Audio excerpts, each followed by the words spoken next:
नमस्कार, मेरा नाम है शिखा और मैं एक स्टोरी टेलर हूँ। आज है 14 नवंबर 2024 यानी बच्चों का दिन यानी चिल्ड्रंस डे।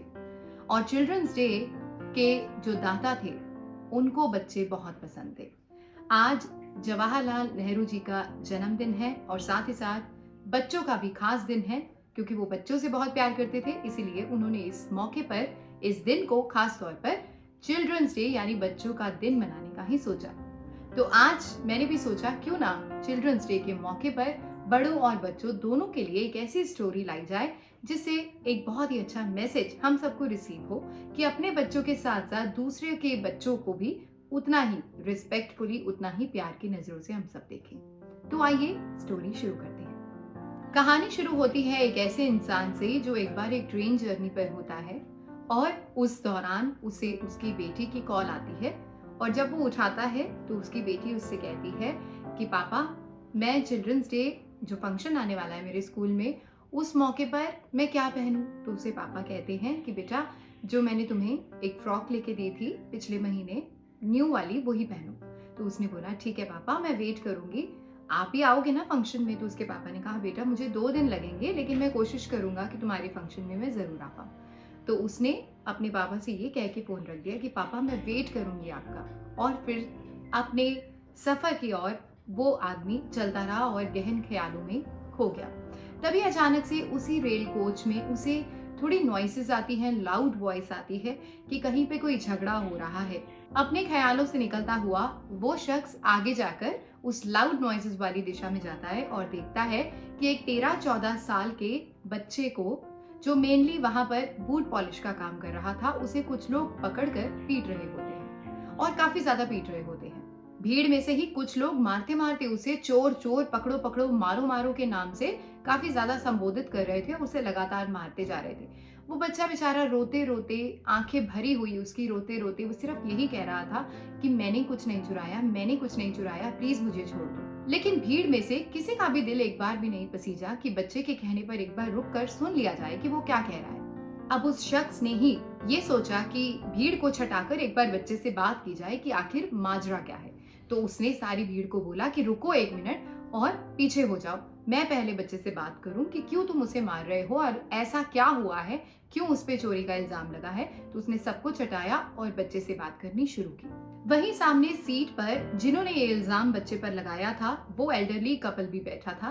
तकरीबन 50-55 साल के बीच का एक कपल वहां पर बैठा था, जिन्होंने अपने 20-22 साल के लड़के का फोन चुराने का इल्जाम उस लड़के पर, जो बूट पॉलिश वाला था, उस पर लगाया था कि जब ये बूट पॉलिश करने हमारे बेटे के पास आया तभी इसने हमारे बेटे का फोन चोरी कर लिया। उस विक्टिम फैमिली ने बताया कि जब ये बच्चा शू पॉलिश कर रहा था, इसका ध्यान अपने काम में कम और हमारे बेटे के मोबाइल फोन पर ज्यादा था और बड़ी ललचाई नजरों से वो हमारे बच्चे के मोबाइल फोन को घूरे जा रहा था। थोड़ी देर बाद जब हमारा बेटा ट्रेन के ही टॉयलेट में गया तो वो अब सीट पर अपना फोन रखकर गया था और उसके बाद वो फोन वहां था ही नहीं और हमें पूरा शक है कि इस लड़के ने हमारे बेटे का फोन चुराया है।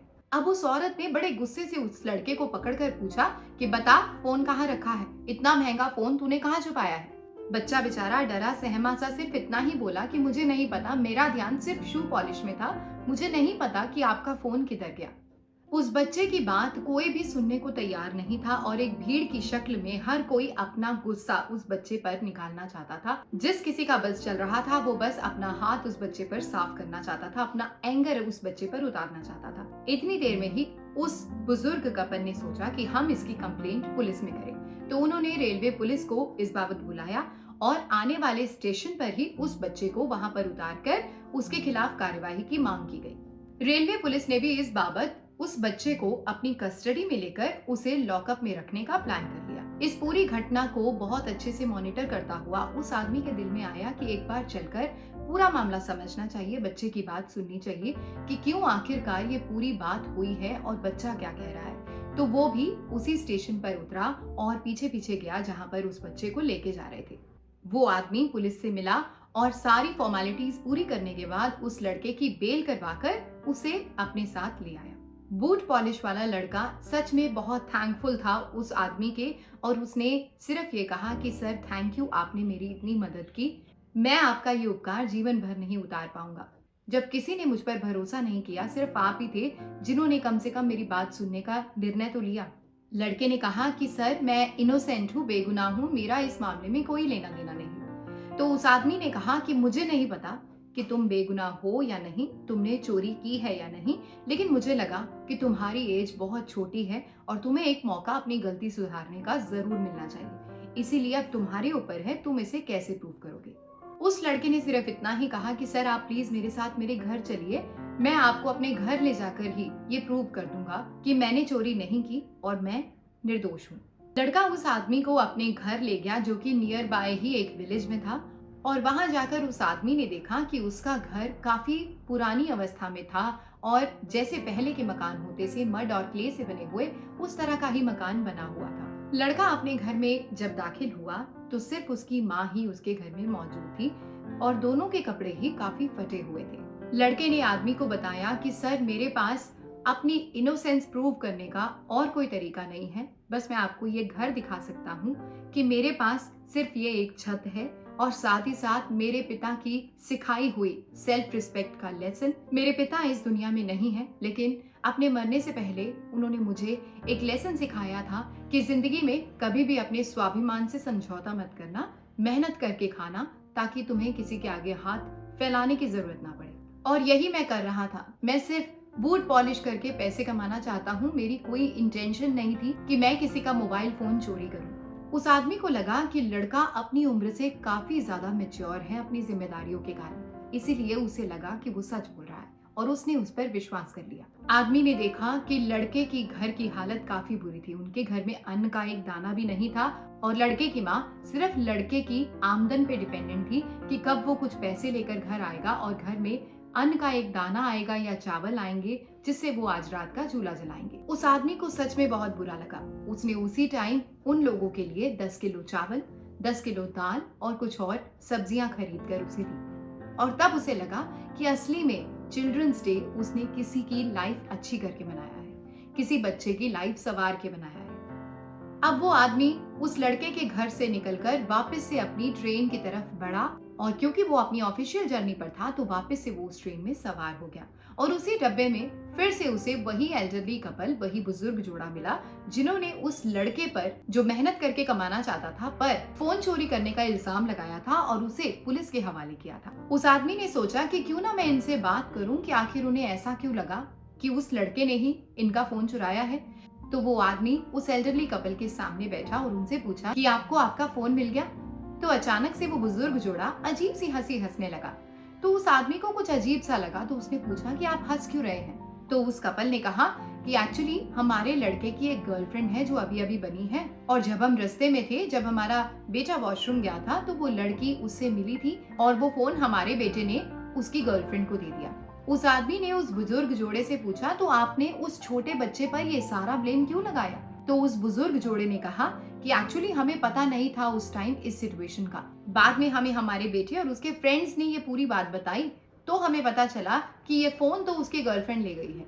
तो उस आदमी को बड़ा बुरा लगा और उसने उस एल्डरली कपल से पूछा तो आपने क्या सजा दी अपने लड़के को। तो उस बुजुर्ग जोड़े ने जवाब देते हुए कहा कि कैसी बात कर रहे हैं आप, हम अपने बच्चे को भला क्या पनिशमेंट देंगे। आज तो चिल्ड्रंस डे है, कोई बात नहीं, अगर हमारे बच्चे से एक फोन चला भी गया तो हमने तो उसे एक नया फोन लेकर दिया और इस बार तो और भी महंगा, तकरीबन 22,000 का फोन हमने अपने बेटे को लेकर दिया। तो उस आदमी ने उस बुजुर्ग दंपत्ति से पूछा तो आपने उस छोटे बच्चे के खिलाफ की गई कंप्लेंट क्या वापस ले ली। तो उस बुजुर्ग दंपत्ति ने कहा कि अब कहाँ हम जाएंगे, अब तो स्टेशन भी पीछे रह गया, अब कौन जाए दोबारा पुलिस के पास और वापस से सारी फॉर्मेलिटी सॉल्व करवाए। कोई बात नहीं, हमने तो वो मामला ही छोड़ दिया। उस बुजुर्ग दंपत्ति ने एक बड़ी हैरानीजनक स्टेटमेंट दी कि ये स्ट्रीट बॉयज होते हैं, ये गली के लड़के होते हैं, इन्हें इस तरह की कंडीशंस की आदत होती है, अपने आप छूट जाएगा। ये सारी घटना सुनकर उस आदमी को बहुत बुरा लगा। उसे अंदर से बहुत गिल्ट और बहुत गुस्सा महसूस हुआ कि किस तरह के लोग हैं सोसाइटी में जो सिर्फ अपने बच्चों की गलतियां ढांपने के लिए कुछ और बच्चों पर इस तरह के ब्लेम लगा देते हैं जिनसे उनकी पूरी जिंदगी बर्बाद हो सकती है, लेकिन उन्हें फिर भी किसी तरह की कोई रियलाइजेशन नहीं होती।